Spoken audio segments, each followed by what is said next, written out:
What if I told you that the most dangerous part of a narcissist isn't what they do in front of you? Not the charm, not the confidence, not even the arguments, but what they do when no one is watching, when the lights are off, the room is quiet, and the mask finally slips, because behind that closed door is a completely different person. Someone far more insecure, far more calculating, and far more disturbing than you ever imagined. And once you see what really happens in those private moments, you will never look at them the same way again.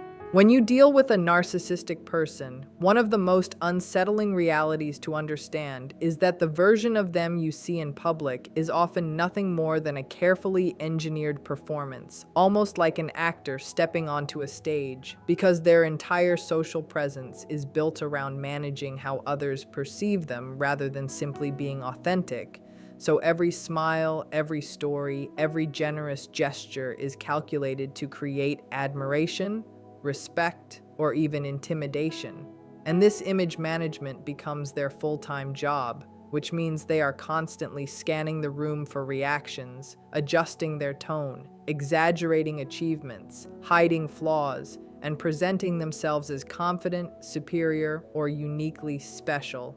Yet the moment they are alone and no one is watching, that performance collapses because there is no audience left to impress. And without external validation, they often feel strangely exposed, almost stripped of identity, like a costume has been removed and they are left standing in emotional emptiness. In private, you would not see the bold, charismatic figure people praise. Instead, you might see someone restless, irritable, pacing around, staring at their phone, replaying the day in their mind, obsessing over who admired them and who didn't, because their self-worth depends entirely on those reactions. And without them, they feel small and unsettled, which is why they may suddenly look drained or tense rather than powerful. They might drop the charm completely, showing coldness, contempt, or even bitterness that they work hard to hide in public. And this contrast can be shocking because it reveals that their confidence was never natural strength, but a fragile shield protecting deep insecurity. Think of it like makeup that looks flawless under bright lights, but smears and cracks once the lights go out, exposing every imperfection underneath. And this is why many narcissistic individuals avoid being alone for long periods, constantly seeking noise, messages, attention, or new interactions to rebuild that mask, because silence forces them to confront feelings they don't know how to handle. Feelings of inadequacy, jealousy, or fear of being ordinary. So while others use solitude to rest or reflect, they experience it as a threat, a moment where the illusion fades and the truth of their fragile inner world becomes impossible to ignore, leaving them scrambling to reconstruct the image again the next time someone walks into the room and the performance begins all over again. Rehearsed, polished, desperate for applause, hiding the fact that without witnesses, they often feel like nothing at all. When a narcissistic person is finally alone and the noise of the outside world fades, something subtle but deeply revealing begins to happen. Because without an audience to perform for, the emotional mask they wear all day slowly slips off, and what remains is not confidence or strength, but a level of insecurity that would surprise anyone who only knows their public persona, since so much of their identity depends on admiration, control, and constant reassurance. Being alone feels less like rest and more like withdrawal, almost like a drug has been taken away.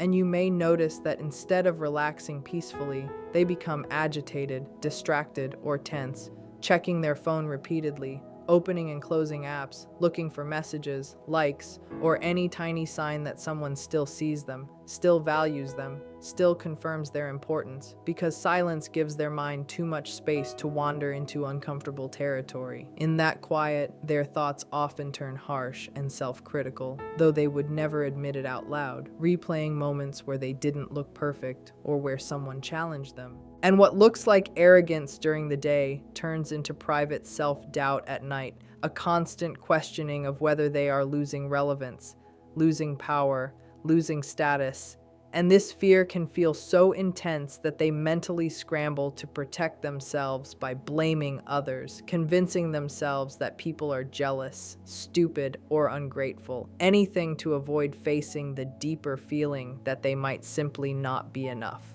It's almost like watching a balloon slowly deflate once the air of attention disappears, because their sense of self isn't built from inner stability, but from external praise. So when that praise stops, they feel strangely hollow, unsure of who they are without the applause. And this is why many narcissistic individuals can't tolerate stillness or solitude for long, rushing to call someone, start drama, scroll endlessly, or insert themselves into conversations just to feel alive again, just to rebuild that inflated version of themselves that the world recognizes. What makes this so disturbing is the contrast, the realization that the powerful figure you thought you knew is actually sustained by constant validation. And behind closed doors, there is often a fragile, restless person fighting off waves of inadequacy. They work desperately hard to hide, clinging to the next opportunity to step back into the spotlight where the mask can go back on, and the insecurity can once again disappear behind carefully crafted confidence. The third behavior is far more obsessive and calculated than most people realize, because when a narcissistic person is alone, instead of using that time to rest or simply exist in peace, their mind turns into a comparison machine, constantly measuring themselves against everyone they know, everyone they've met, and even strangers they barely recognize. And this isn't the kind of comparison that inspires growth or self-improvement. It's the kind that quietly poisons their thoughts, because every success they see in someone else feels like a personal attack on their own worth. So if a coworker gets promoted, if an old friend looks happy in a photo, if an ex seems to be thriving without them, they don't think, good for them, they think, why them and not me? And that question burns inside them like an itch they cannot scratch. You might imagine them late at night scrolling endlessly through social media, checking profiles they pretend not to care about, zooming in on details, counting likes, analyzing who commented, almost like they're collecting evidence in a silent competition that no one else even knows exists. And each image becomes fuel for envy, resentment, or quiet rage, because their self-esteem is built on being superior, special, ahead of everyone else. So whenever someone else shines, it threatens their entire identity. Instead of celebrating others, they start mentally tearing them apart, criticizing appearances, doubting achievements, whispering to themselves that the success must be fake, undeserved, or lucky. Anything to shrink that person back down so they can feel taller again. And this constant inner narrative becomes exhausting. Yet they can't stop, because comparison has become their way of regulating their fragile ego. What makes it more disturbing is that this process often leads to subtle revenge fantasies or strategic thinking, wondering how they can outdo, undermine, or outshine the people they envy, turning ordinary relationships into silent rivalries where connection disappears and competition takes over, and even people who care about them are reduced to scorecards rather than human beings. Over time, this habit traps them in a cycle where nothing is ever enough, because no matter what they achieve, there will always be someone doing better, looking happier, or receiving more attention. So satisfaction never lasts, gratitude never forms, and peace never settles in, leaving them stuck in a restless mental loop of comparison, resentment, and self-protection, chasing a feeling of superiority that always seems just out of reach while genuine joy quietly slips through their fingers. The fourth behavior is one that many people sense but rarely talk about openly, because it feels invasive and unsettling to even imagine, yet it happens far more often than you think. And that is the way a narcissistic person secretly watches, monitors, and keeps tabs on the very people they claim not to care about. Because although they may act indifferent or say they've moved on, emotionally, they almost never let anyone fully leave their mental radar. And when they're alone, Curiosity turns into surveillance, and surveillance turns into obsession as they scroll through social media profiles, reread old messages, check who you're spending time with, and look for any tiny clue about your life, almost like they're gathering intelligence rather than simply remembering someone. What's important to understand is that this isn't about missing you in a healthy or nostalgic way. It isn't about love or genuine connection. It's about control and validation. Because in their mind, people are not independent individuals, but extensions of their own ego. So even after a friendship ends or a relationship breaks apart, they still feel entitled to know what you're doing, how happy you are, and whether you still think about them. And if they see you thriving without them, it can feel like a personal insult, like proof that they weren't as important or irreplaceable as they believed, which creates anxiety and wounded pride.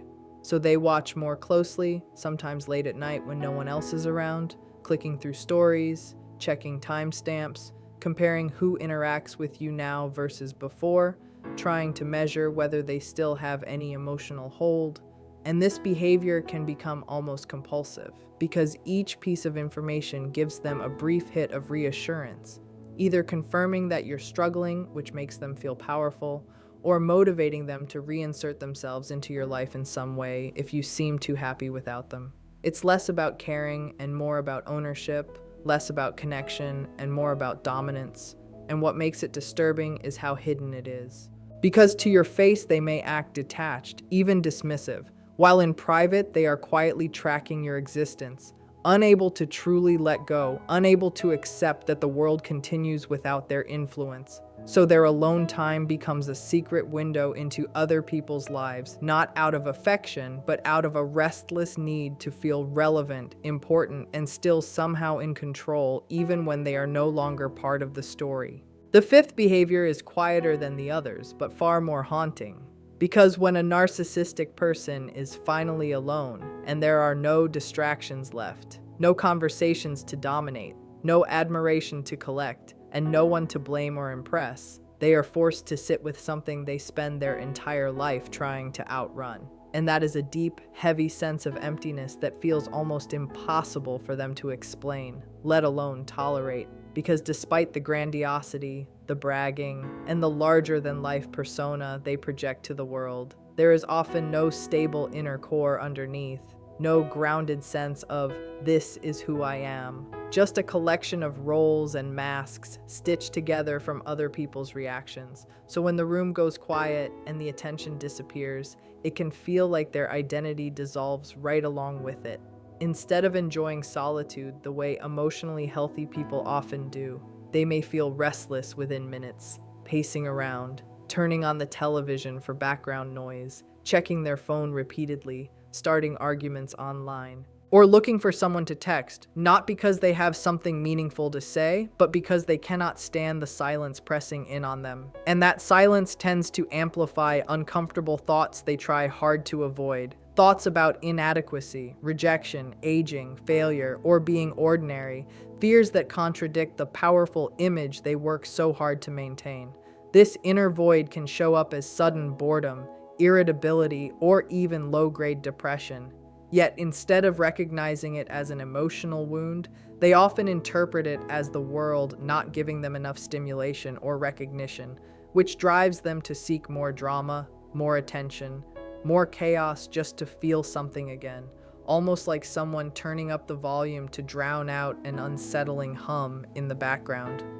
What makes this so disturbing is that the very people who appear the most self-absorbed and self-important are often the ones who feel the most hollow inside, and rather than building genuine self-worth through reflection or accountability, they chase quick fixes, compliments, flings, conflicts, or risky behavior to temporarily fill that void, creating a cycle where nothing ever truly satisfies them, because external noise can distract from emptiness for a moment, but it can never actually replace the solid sense of self they never learned to develop, leaving them alone with a silence that feels less like peace and more like falling into a space with no bottom, no anchor, and no real connection to who they actually are. The sixth behavior is perhaps the most psychologically unsettling of all, because when a narcissistic person is alone and there is no one present to challenge their version of events, they begin quietly rewriting reality itself,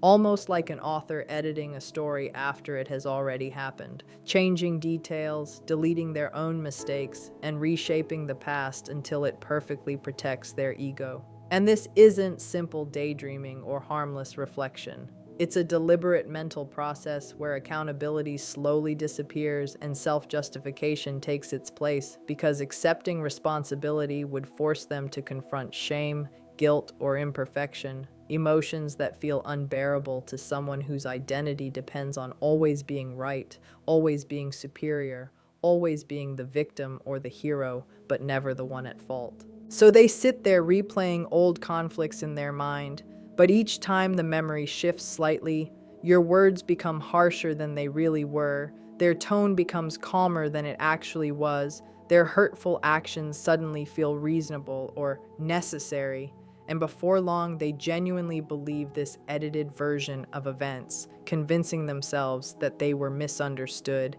attacked, or provoked, even when the truth is far simpler and less flattering. What's disturbing is that this isn't just lying to other people. It's lying to themselves so convincingly that the line between truth and fiction blurs, because their mind treats reality like clay, something to mold rather than accept. And once they reshape the story, they can walk back into your life with complete confidence, arguing passionately that you're remembering things wrong, that you're too sensitive, that none of it happened the way you claim.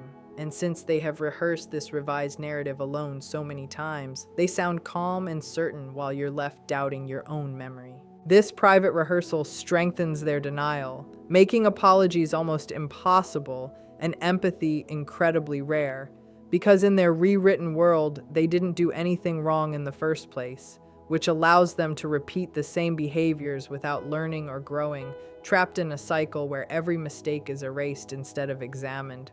Over time, this habit creates a person who seems disconnected from objective reality, someone who can hurt others deeply, yet sleep peacefully at night because they've mentally edited the pain out of the story, protecting their fragile self-image at any cost, even if it means distorting the truth so thoroughly that the past becomes unrecognizable, leaving you questioning what really happened while they move forward, completely convinced of their own innocence. So, when you step back and look at all of this together, a pattern becomes impossible to ignore, because the person who once seemed powerful, charming, and untouchable is revealed to be living a very different life behind closed doors, a life filled with replayed grudges, secret planning, endless comparison, quiet surveillance, heavy emptiness, and carefully rewritten memories. And suddenly the illusion starts to crack, because what looked like strength was often fear, what looked like confidence was often compensation,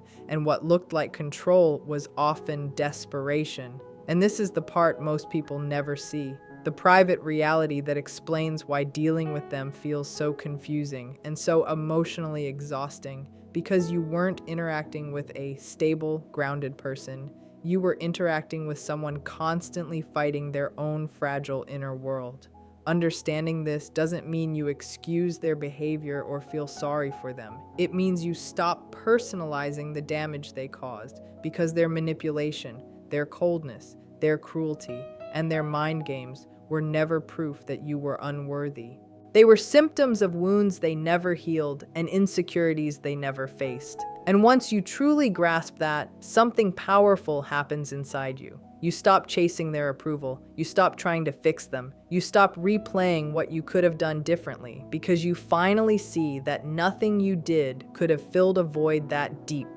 And that awareness is your freedom, because the moment you understand what they secretly do when they're alone, the mask loses its magic, the charm loses its grip, and you begin to trust your own perception again, choosing peace over confusion, clarity over chaos, and distance over drama, walking away not with bitterness, but with strength, knowing that the healthiest thing you can ever do is refuse to be pulled back into a performance that was never real in the first place,